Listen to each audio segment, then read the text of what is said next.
Hey there, and welcome to the deep dive. Life is full of these really big decisions. Things like new medical treatments or emerging technologies, maybe even just the best way to teach a really complex subject.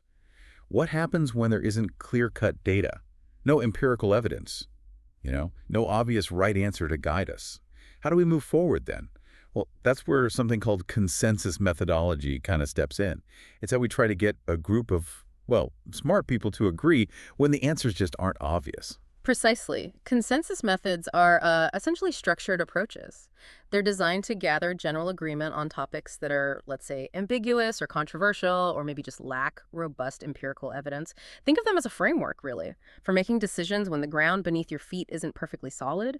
They're often used to forecast future events or maybe create decision protocols like diagnostic algorithms or treatment plans in clinical settings. The National Institutes of Health, for instance, they famously use these panels to shape how common health conditions are diagnosed and treated right here in the United States. Right, right. And today we're diving deep into a fascinating piece of research that really unpacks this whole idea. We're looking at the paper, Is There a Consensus on Consensus Methodology? By Jane Wagoner, Jan D. Carline, and Stephen J. Durning. Now, you might expect, I certainly did, that something so widely used, especially in critical areas like healthcare, would have a clear universal rule book, right? Like, here are the 10 steps to a perfect consensus. That's what you'd think. But what's truly striking, and frankly a little concerning, is that despite how useful these methods are across so many fields, the authors found the surprising lack of really stringent, universally agreed upon guidelines for actually doing consensus studies.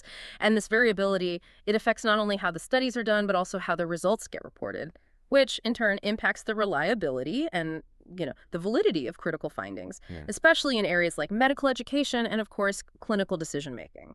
Wow. So imagine a medical guideline, maybe one that could save lives, but it was built on kind of shaky consensus methodology. Yeah. That's pretty high stakes. Exactly. Those are the real stakes here. So our mission today is to become your expert guides through this stuff. We'll explore the three main types of consensus methods.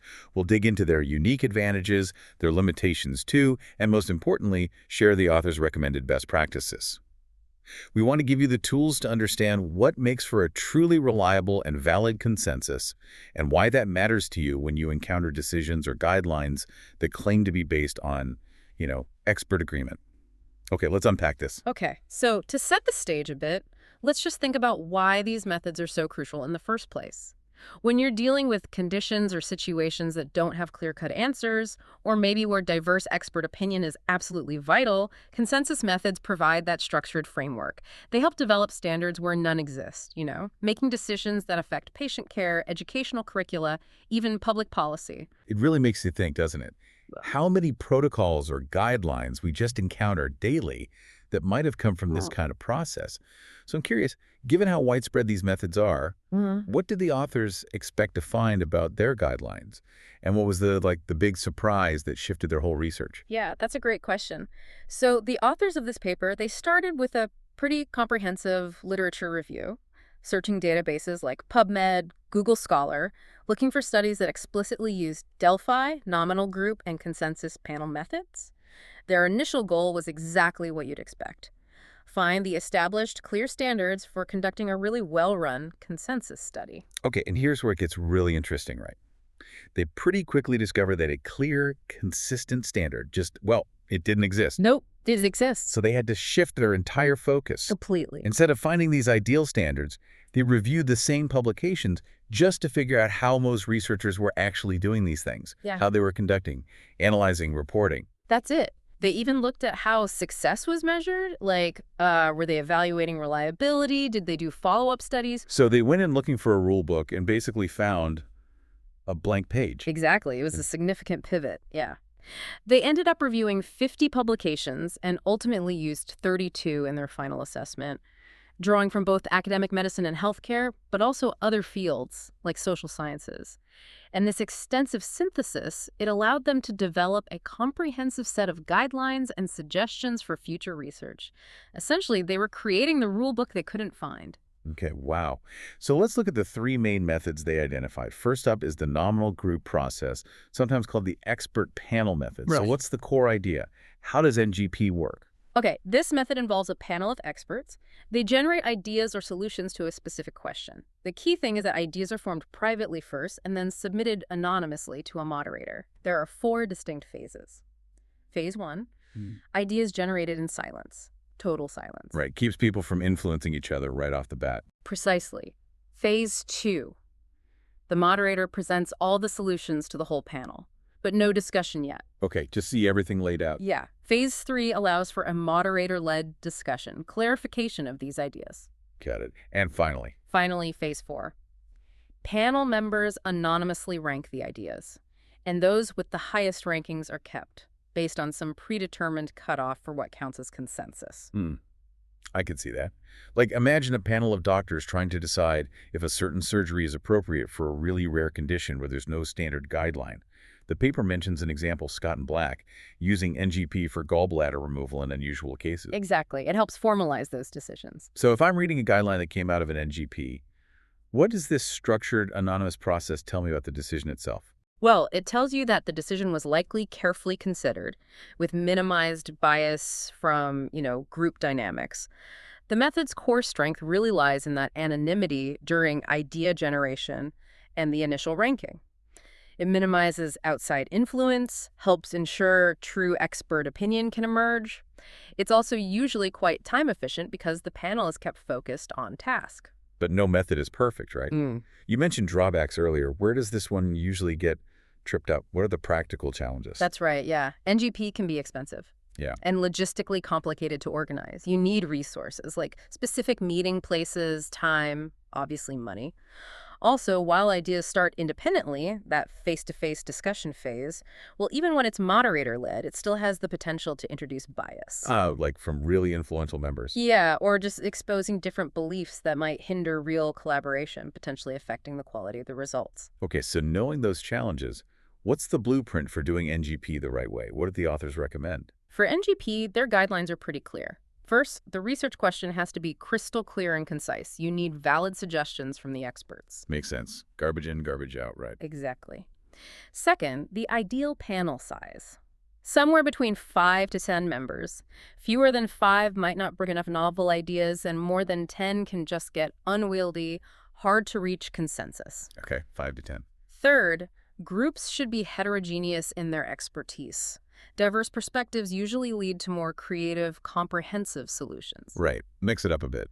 And finally, for results you can trust, results that are reproducible, researchers absolutely must explain how the panel members were chosen and explicitly state the criteria used to determine when consensus was actually met. Transparency is just crucial here. Got it. Okay, next up, consensus development panels, or CDPs, sometimes called consensus development conferences. These sound a bit more formal, maybe bigger. They absolutely are more formal. CDPs are highly organized meetings of experts, often multidisciplinary in a specific field. They're commonly used in healthcare research, especially for formulating policies and strategic plans.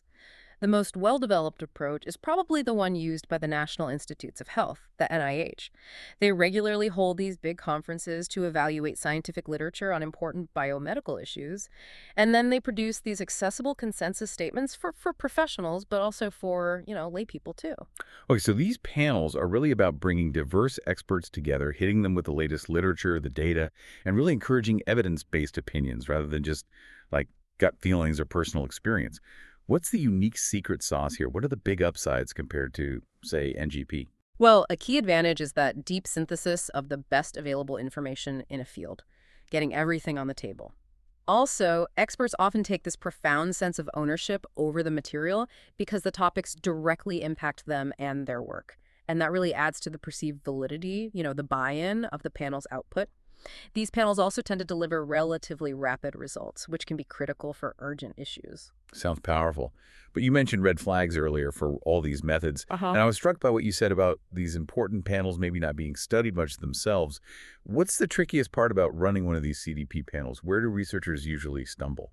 Yeah, you've hit on a critical point there. Surprisingly, there's been pretty limited research on the actual methodologies, the pros, the cons of CDP itself. Right. Or even on the reliability and validity of their outcomes. So while the NIH runs them successfully, the resources required, the cost, the time, the sheer logistical organization, It's substantial. It might not be feasible for many researchers. Right. Not everyone has NIH-level budgets. Exactly. And similar to NGP, that face-to-face interaction, it can introduce bias. Overly vocal members, subtle social pressures, things like that can influence the collective outcome. Okay, so if CDP is such a powerful tool for policy and practice, how do we make sure it lives up to its potential? How do we avoid those pitfalls? What do the authors recommend for future CDP studies? Right. Their guidelines for consensus development panels suggest a few key things. First, the panel should be made up of true experts in the field. And the publication, the report, it needs to clearly state how they were chosen and why. That transparency builds trust. Makes sense. Show your work. Exactly. Second, panel size should probably be between 8 and 12 members. Some research suggests 10 is maybe an optimum number, balancing diverse input with actually being manageable. Okay, a slightly larger group than NGP typically. Generally, yeah. And finally, the statistical analysis, it must be reasonable for the research question and as rigorous as possible. You need to explain precisely what constituted consensus and how it was assessed. You can't just say, we agreed. You need to show how you agreed quantitatively, if possible. Rigor and transparency again. Hmm. Okay, and finally we come to the Delphi technique. Love the name. Makes me think of ancient Greek oracles. What's its story? How's it different from the others? Heh, yeah, the name is evocative. The Delphi technique, indeed named for the oracle at Delphi, was actually developed way back by the Rand Corporation in 1948, originally to forecast military events. Bloor and Wood define it as a method for achieving consensual agreement among expert panelists through repeated iterations of anonymized opinions and of proposed compromise statements from the group moderator. So it uses multiple rounds of questionnaires.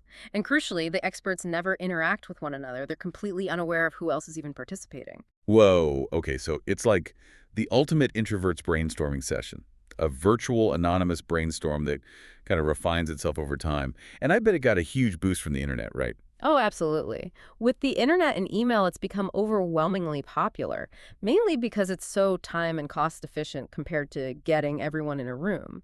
Its utility in academic medicine, for example, often involves establishing decision-making criteria or developing curricula. Like, Lindsay and colleagues used a modified Delphi to develop indicators to measure the quality of care in emergency departments, and Turner and Weiner surveyed experts to identify essential components for a med school curriculum on pain management. Lots of applications. That anonymity aspect sounds like a massive advantage compared to the other two methods. No strong personalities dominating the room, no groupthink.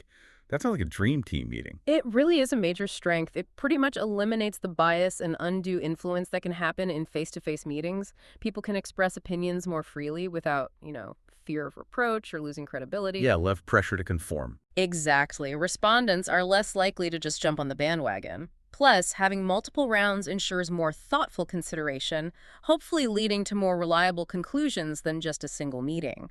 And without specific meeting times, respondents can provide their input when they're ready, reducing fatigue, allowing for deeper thought. That makes a lot of sense. But given its unique structure, there have to be potential pitfalls, right? What's the most significant challenge for Delphi? Where can it go wrong? Well, yes, while it's highly advantageous, there are drawbacks. For one, judgments in the later rounds might be subtly influenced by the aggregated feedback provided by the researchers, even if it's anonymized. You see the group trend, it might sway you. Ah, okay. Even anonymous feedback can create a sort of pressure. It can.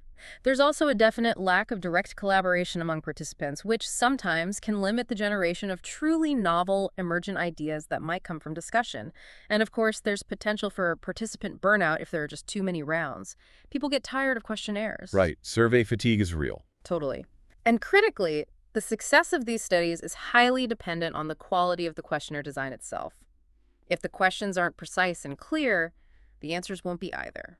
This paper really highlights how much variability there is, even within Delphi, especially with that term modified Delphi, which apparently doesn't have a clear definition.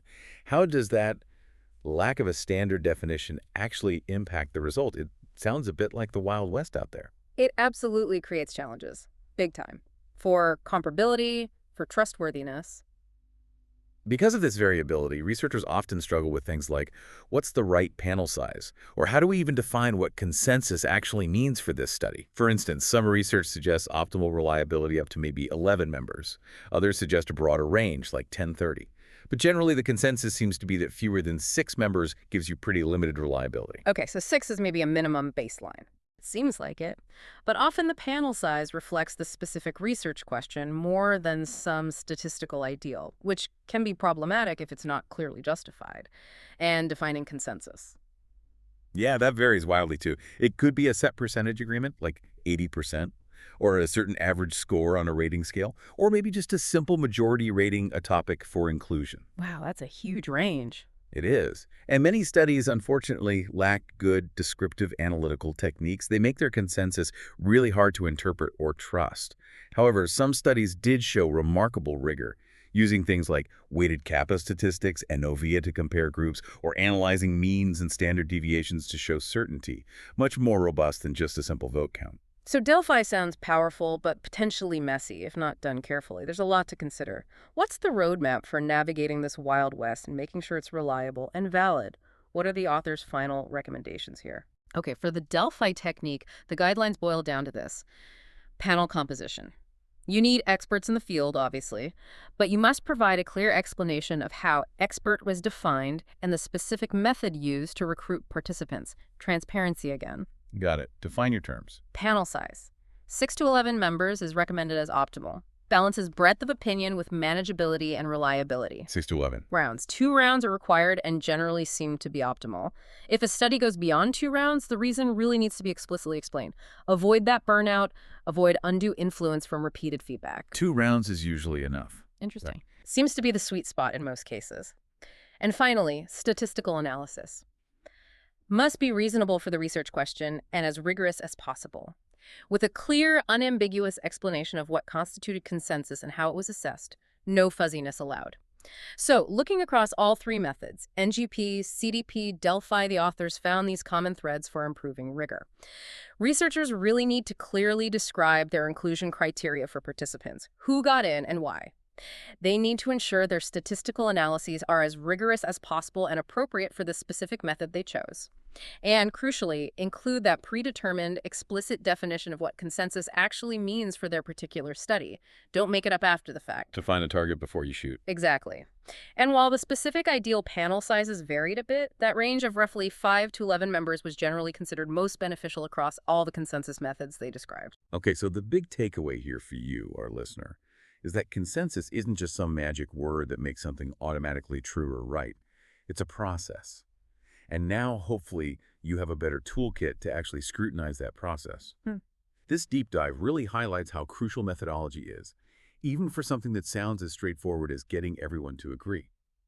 Understanding these nuances, the different methods, their pros, their cons, the importance of transparency, means you can now look at any report, any policy, any guideline that claims expert consensus with a much more critical eye. You're better equipped to ask those key questions. How was this consensus actually reached? Who was on the panel? How did they define expert? How did they measure agreement? Was it just a show of hands or something more rigorous? This knowledge truly empowers you, I think, to evaluate the reliability and the validity of information that shapes our world, particularly in really vital areas like medicine and education. It's about being informed, not just accepting things at face value.